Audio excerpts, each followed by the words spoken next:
Mesa de análisis. Qué bueno que está con nosotros este viernes ya previo a las vacaciones de Semana Santa, y como es habitual a esta hora aquí en Mega Noticias, le damos entrada a nuestra mesa de análisis. Le doy la bienvenida a Ramsés Pech, analista y asesor de la industria energética y economía. ¿Qué tal, Ramsés? ¿Cómo estás? Gusto en saludarte.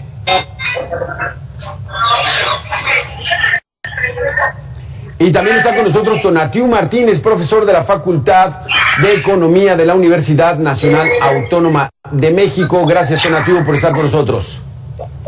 ¿Cómo estás, Alberto? Ramsés, buenas tardes. Buenas tardes. Empezamos contigo, Ramsés. Dice el subgobernador del Banco de México, Gerardo Esquivel, que la inflación no está fuera de control, que está dentro de lo que tienen establecido por los factores externos, principalmente por la guerra que hay entre Rusia y Ucrania, por todo este contexto internacional. ¿Debemos estar tranquilos, Ramsés? No, yo creo que debemos de estar pensando qué vamos a hacer, debido a que los datos del día de ayer que salieron del INEGI, nuevamente se está observando que los precios de los energéticos están incrementando los costos en verduras, frutas y en mercancías. El estímulo que se están dando las últimas semanas adicional es más bien una que hoy en día estamos teniendo. Tonatiuh, ¿estás de acuerdo con esta situación? Sí hay que poner mucho mayor alerta a toda esta alza de los precios más grandes de los últimos 21 años, en términos de inflación general, lo de que mitiga los efectos inflacionarios a través del control de la inflación. Entonces ahí la negociación salarial que se dio a principios de año y ahorita al cierre de marzo fue muy importante para buena parte de los trabajadores. Tonatiuh, esto. Siempre y cuando el salario real, el salario nominal no crezca en la misma proporción que crece la inflación. Te pongo un ejemplo. Si nosotros ganamos 100 pesos y al año siguiente nuestro sueldo se incrementa a 105 pesos, entonces estaremos teniendo un incremento del 5%. Pero si en ese mismo periodo de tiempo la inflación hubiera crecido 7%, eso quiere decir que en realidad nosotros en términos reales estamos perdiendo. Es por eso muy importante, y ese es el poder adquisitivo al final, ¿no? La cantidad de bienes que uno puede comprar con el sueldo que tiene. Si la cantidad de bienes se encarece porque la inflación sube, entonces nosotros deberíamos subir nuestro salario también. Si esto no pasa, entonces estamos perdiendo en términos reales.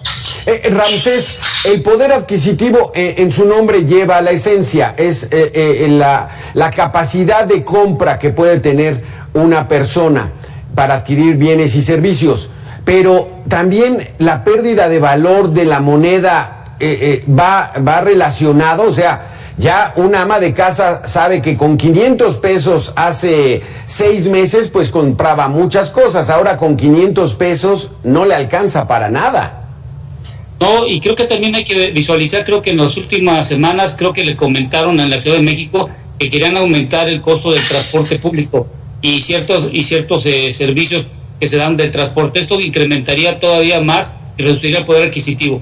Pero creo que un dato muy importante que hay que tomar en cuenta, que dado el INEGI y el seguimiento que hemos dado, del 2018 al 2022 a febrero, hay casi 8 a 9 millones de personas que han dejado que están ganando entre 1 a 3 salarios mínimos. Es decir, se han incorporado más gente ganando entre 1 a 3 salarios mínimos. Hoy, en el mes de febrero, datos del INEGI, el total de gente que está del total de la población económicamente activa, alrededor de más o menos, estamos hablando del 76%, gana entre 1 a 3 salarios mínimos. Solo del 4% gana de 3 a 5 salarios mínimos.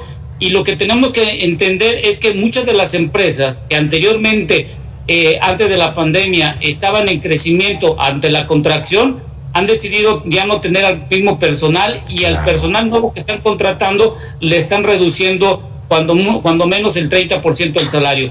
Es por eso que las amas de casa hoy, ante el incremento que estamos viendo, que sobre todo en datos del INEGI que vimos el día de ayer, que se ha incrementado sobre todo la parte de las verduras y las frutas, y que vemos que el mayor incremento en febrero está en el gas doméstico LP con 5.7%, la gasolina con 1.05%, el limón en 15.21%, la variación mensual, imagínate cómo le vamos a hacer. Y esto tenemos que tener en cuenta que es la inflación junto con el salario que hoy en día está percibiendo cualquier individuo que está en la población económicamente activa. Esto, Tonatiuh, es ese círculo vicioso en el que se entra. O sea, la gente gana poco, cada vez alcanza para comprar menos y entonces consumen menos, y la gente que se dedica a la producción de bienes y servicios vende menos, empieza entonces a utilizar menos empleados, a disminuir sus ventas, y entonces entramos en esta espiral de agárrenos confesados. Pues sí, estamos ante shocks económicos bastante fuertes. Todo esto inició a raíz de la pandemia, evidentemente, la contracción de la oferta, dada el cierre de fábricas, el cambio en el comportamiento de los consumidores en términos de los bienes y servicios que adquirían, hubo una modificación muy fuerte, las cadenas de suministro se detuvieron, y eso generó al final un proceso disruptivo en la economía. Además, no hay que olvidar también que se inundó de dólares el mercado, y el crecimiento monetario de la masa monetaria también ha afectado a los precios. En ese sentido, y como tú lo mencionas, uno de los principales problemas es el estancamiento económico. Sí. El estancamiento económico está teniendo consecuencias ya severas sobre buena parte, no nada más de la población del país. Esto es un fenómeno que va a pasar en el mundo. Está pasando en Europa, ya va a pasar en Estados Unidos, estamos viéndolo y se puede ver muy claramente a través de las tasas de interés, ¿no? Hay un cambio en el comportamiento de largo y corto plazo de los bonos del tesoro de corto y largo plazo. Y eso nos indica una muy posible recesión ya de nuestro vecino del norte, y si eso le pasa a Estados Unidos, seguramente a México también le va a pegar. Entonces, mientras el país no crezca por sobre los niveles inflacionarios, nos vamos a ver muy apretados en este 2022. ¿Qué es el estancamiento económico, Ramsés? Para explicarle a la gente, cuando estamos hablando de estancamiento económico, y ya después que estemos hablando de términos como estanflación, pero primero, ¿qué es el estancamiento económico?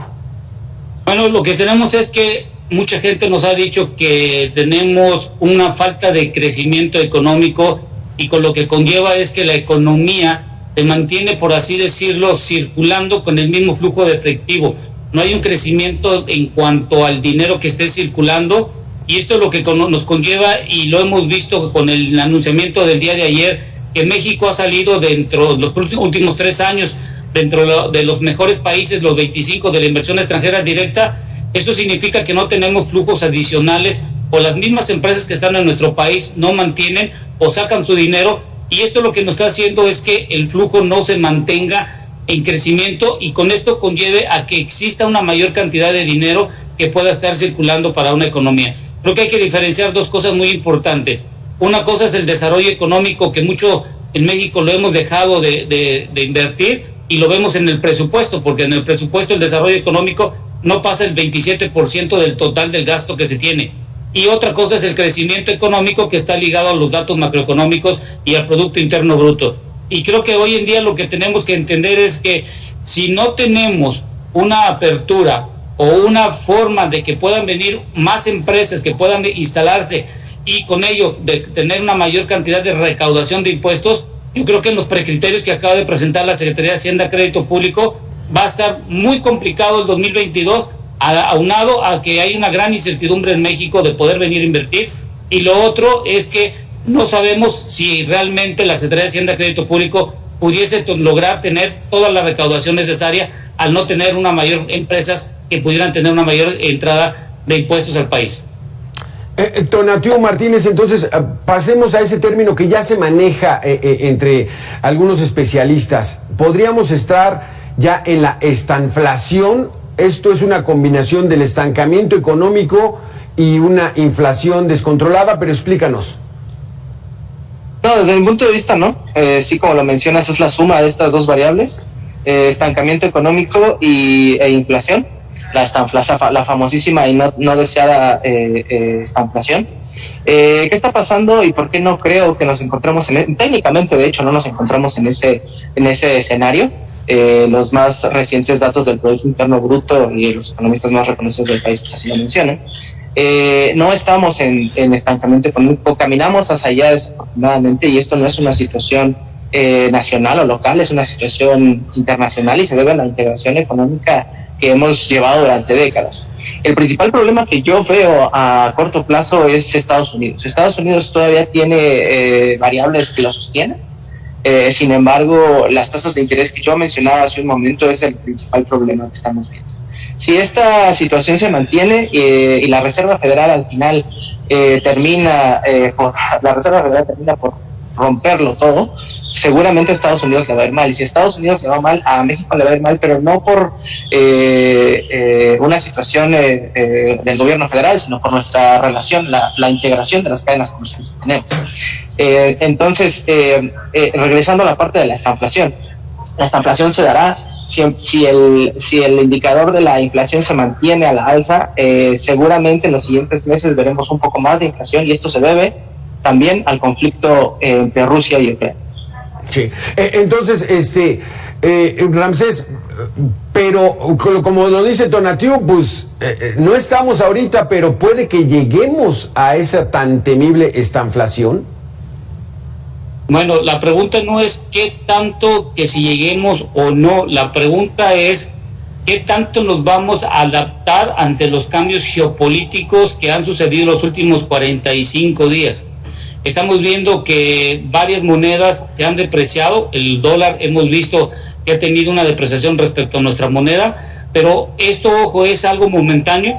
Debemos de ver cuál va a ser el final de esta invasión de Rusia a Ucrania, y hay que recordar que en el mundo ya hay una guerra, primera guerra mundial en este siglo, y le llamo una primera guerra mundial porque desde el punto de vista financiero, económico y energético no es bélico, solo es bélico en la parte de donde está Ucrania.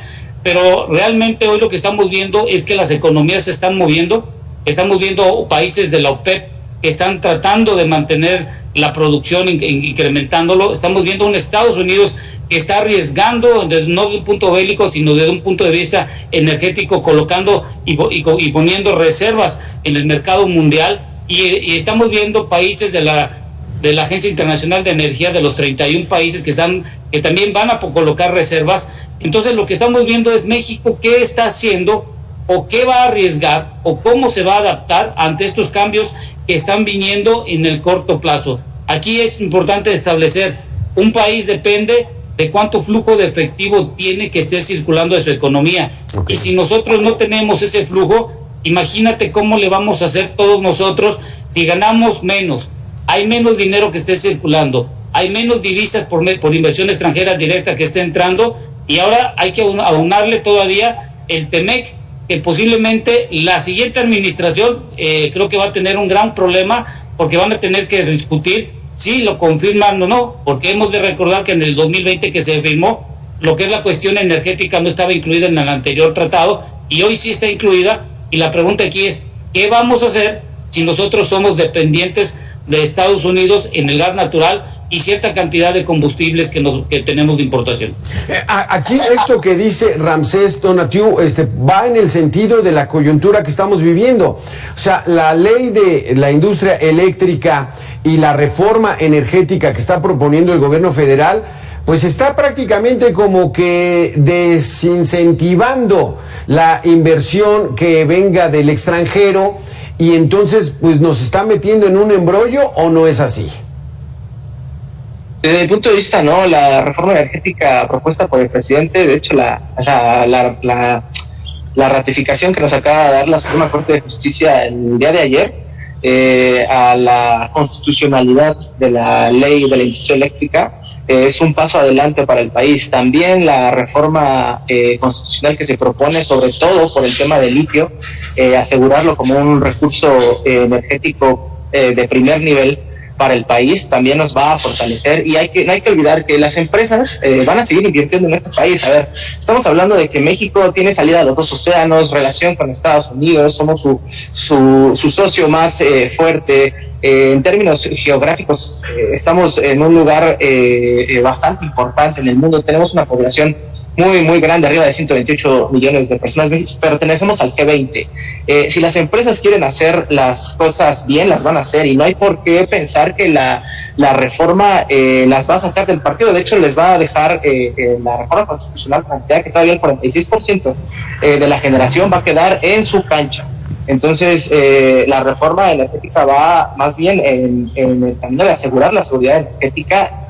Y hablando de la inflación, de lo que estábamos hablando, qué importante ha sido para el país y para la población en su conjunto tener a las CFE fortalecidas para poder mitigar los efectos de los energéticos sobre la economía en su conjunto. No hay que olvidar que la energía es transversal a la actividad económica. Eso quiere decir que donde estamos transmitiendo ahorita, el celular que traigo, las cámaras, la ropa, todo tiene algo energético. Por eso es importante la reforma energética. Y me da tomo estos minutos nada más para decir de lo que comentaba Ramsés sobre el dólar. Desde mi punto de vista, no es pasajero que el dólar esté perdiendo fuerza. El dólar está perdiendo fuerza porque China lo quiere, porque Rusia lo quiere, porque Arabia Saudita lo quiere, y esta es una guerra, como él dijo, la tercera guerra mundial en términos financieros, y va para pegarle al dólar durísimo, ¿no? La petroeconomía, la petrodolarización está terminando. Ramsés, ¿el fortalecimiento de la CFE entonces va a beneficiar a México? No va a beneficiar, a ver, porque vamos a dejar algo bien claro. En Estados Unidos, en 2021, el precio de la electricidad costó entre 2.50 y 2.70 pesos el kilowatt. En Estados Unidos no se subsidia, en el sector doméstico. En México el kilowatt cuesta entre 2.60 y 2.80 pesos el kilowatt, pero ahí sí, aquí en México subsidiamos, porque hemos de recordar que a la Comisión Federal de Electricidad cada año se le da entre 80 y 90 mil millones de pesos para poder subsidiar y dar las aportaciones gubernamentales en cada uno de los recibos que nos dan a nosotros. Cuando nosotros dejemos a la Comisión Federal de Electricidad como garante de todo esto, creo que tendremos que ir pensando que tendremos que aumentar el presupuesto en cuanto al subsidio que se le da a la Comisión Federal de Electricidad. Hemos de recordar que hace un año, en el 2021, en enero, el precio del gas natural costaba $3 el millar de BTU, y hoy, a febrero del 2022, estamos viendo que está a $6, es decir, ha crecido al doble.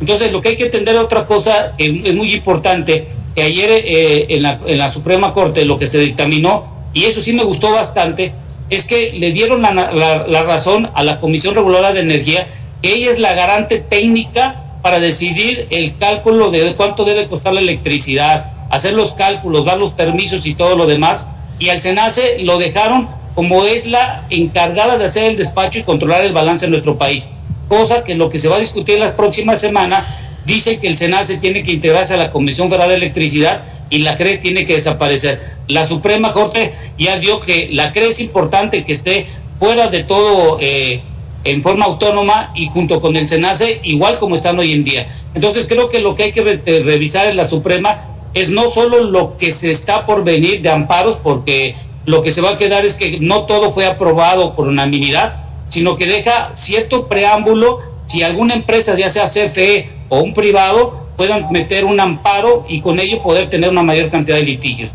Lo que hay que dejar en claro, el sector energético no está para litigar, el sector energético está para crear energía, y por ello lo que cualquier empresa, CFE o un privado, va a tener que incrementar sus costos legales en función de lo que pueda salir en los próximos meses. Pero la verdad, yo creo que estamos perdiendo el tiempo aquí en México, porque cada administración que ha llegado, y la actual y la que llegue en el futuro, solo hacen sus planes y sus políticas públicas en función del sexenio.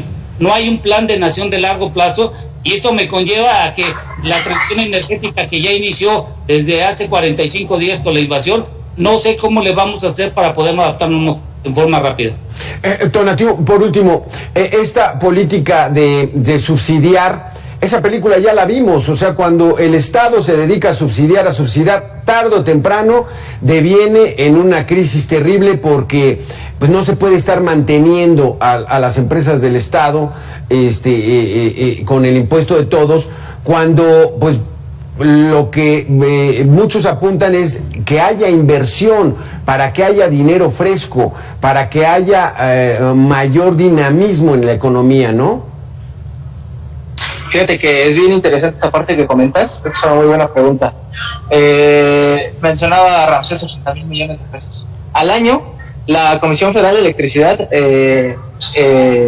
tiene que comprar alrededor de 243 mil millones de pesos a privados y no coloca, porque no lo permite la legislación actual, alrededor de 260 mil millones de pesos. Estamos hablando de 500 mil millones de pesos. Imagínate tú nada más lo que le va a ayudar estas modificaciones legislativas a la Comisión Federal de Electricidad, tanto en términos de costos, porque no va a verse obligada a comprar energía a los privados, como a utilizar su propia energía, que ahorita no puede también por las restricciones legales, alrededor de 500 mil millones de pesos. Estamos hablando de una cantidad muy importante que va a fortalecer a la Comisión Federal de Electricidad y que solo puede caminar en beneficio de la población. Los subsidios, por otro lado, no son para subsidiar a la Comisión Federal de Electricidad, son para subsidiar al pueblo de México. Ramsés, entonces, aquí ya no entiendo, entonces, si nos vamos a fortalecer o no nos vamos a fortalecer, que el Estado, que el gobierno tenga el control absoluto a través de CFE para la generación de energía, ¿es benéfico o es perjudicial? Desde el punto de vista de estructura energética, no nos conviene tener una sola entidad. Y ya lo vimos nosotros en los últimos meses, cuando la Comisión Federal de Electricidad quiso sacar a licitar plantas de generación de electricidad, nadie presentó y tuvo que hacer las asignaciones directas para poder construir las plantas. Lo que tenemos que tener en cuenta es que no solo estamos hablando de la generación de la electricidad, sino la pregunta aquí solo estamos discutiendo el quién va a generar la electricidad y no el cómo. Y el cómo me refiero es, vamos a utilizar el gas natural, sí, porque en México la generación, el 60% de nuestra generación de electricidad dependemos de ella. Por ejemplo, en Estados Unidos se consumen 80 mil millones de pies cúbicos en forma diaria, nosotros alrededor de 5 mil millones de pies cúbicos, y ellos para generar electricidad consumen alrededor de 28 mil millones de pies cúbicos, y nosotros no más de 2 mil millones, ellos consumen 16 veces más. Ahora, con el nuevo mercado que está viniendo de gas natural licuado, donde Estados Unidos va a vender a Europa una gran cantidad en función de que van a dejar de comprar gas natural a Rusia, el 40% que manda a este país, vamos a tener una decisión de Estados Unidos que el gas natural licuado vale entre 3 hasta 4 veces más con el costo que nos están vendiendo a nosotros de gas natural a través de ductos. Aquí es por eso que es importante no el quién lo va a hacer, sino el cómo lo vamos a hacer. Y hemos de recordar que en México la producción de gas natural seco que está en las cuencas de Burgos ha bajado casi más del 60%. Hoy solo estamos sacando gas húmedo en las cuencas del sureste y esto significa que tenemos que incrementar todavía los costos para poder tener un gas seco para la generación de la electricidad. Creo que estamos discutiendo mucho en el quién, pero sí, no en el cómo, y el cómo significa qué materia prima, cuánto vamos a tomar de la naturaleza o qué tecnología vamos a utilizar y quién va a hacer las inversiones respectivas, aunado que si revisamos los precriterios del año que viene, del 2023, pues bueno, nos han dicho que vamos a dejar de exportar crudo y la realidad es otra. Ya dijo la Secretaría de Hacienda y Crédito Público que no vamos a dejar de exportar y vamos a seguir dependiendo entre el 18 y el 20% de los ingresos petroleros. La pregunta aquí es, el dinero no conoce ideología y la energía no se va a poner a pelear con el dinero. La energía lo que quiere es úsame para tu bien común y sobre todo tengas hechos de cómo tú poder tener energía para tu desarrollo y tu crecimiento económico. Híjole, qué interesante situación. Y esto indudablemente, pues bueno, va a pegar también en el tema central que traíamos, que es la inflación, que parece que no viene una solución a corto plazo. Ramsés Pech, muchísimas gracias. Tonatiuh Martínez, muchísimas gracias por haber estado con nosotros. Muy interesantes sus conceptos. Hasta luego.